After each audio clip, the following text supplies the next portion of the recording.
We're going to start from the very beginning because I just found out that people are taking advantage of new growers and charging them astronomical amounts of money just to teach them how to grow. And I find it to be a travesty. So I'm going to teach you how to grow organically for free.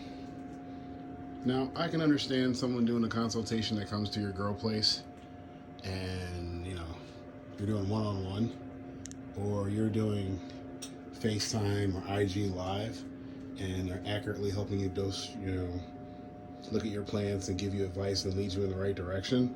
Okay, I can see that. But if you're doing a grow log and you're sending it in and some 1 to 2 year grower is answering your questions and claims they work at a cannabis college, yeah, nah, we're not having that. I had the opportunity to learn with a 50-year-old grower, and I work with a team of growers, and we're going to give you the free information on how to grow organically, at least in my garden. So the first thing we want to start with is a clean tent. This tent needs to be clean. So once you put your new tent up, wipe it out. Gallon of water, 1 teaspoon of bleach, wipe the whole thing out, let it dry. Since it's wintertime here, you're going to need a heater. And you want to use an oil heater for ambient heat so that it radiates and it doesn't blow on your plants and cook your leaves. You're going to need a fan. You're going to need a decent light. And you're going to need something that puts fresh air into your tent because you are organic. And this will make sense later, but make sure you get an air filter that pushes fresh air into your tent. You can use the lower vent as a passive exhaust, so you don't have to put an exhaust piping in, but if you want to put an exhaust piping in, there's plenty of places to pull the air from out in a tent. But I usually suggest just doing a passive exhaust and doing an intake of fresh air into your tent. This is a 4x4 tent. Viper Spectra is the maker of my light.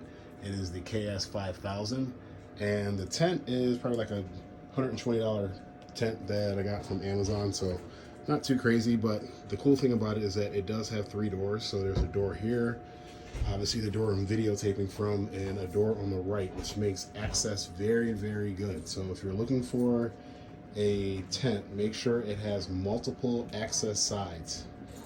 You don't want it just to access from the front, because then you have to take this big panel and unzip it all the way around, whereas when you have these little windows, you can access it from left to right and front. All right, if you have any questions, just drop them and I'll get you the answers. This is a basic fan that I got from Dollar General, probably like 13-14 bucks. It runs on, what is that, level 1 during seedling time, and the oil heater runs on 1 and low, and it keeps the inside temperature somewhere between like 68 to 73, which is good for seedlings, and the relative humidity sits somewhere around 50 to 60 depending on the amount of water. And I am a member of the Tent Cowboys, and I'm also a tester for Old School Cannabis. All right, so I'll talk to you later in the next video.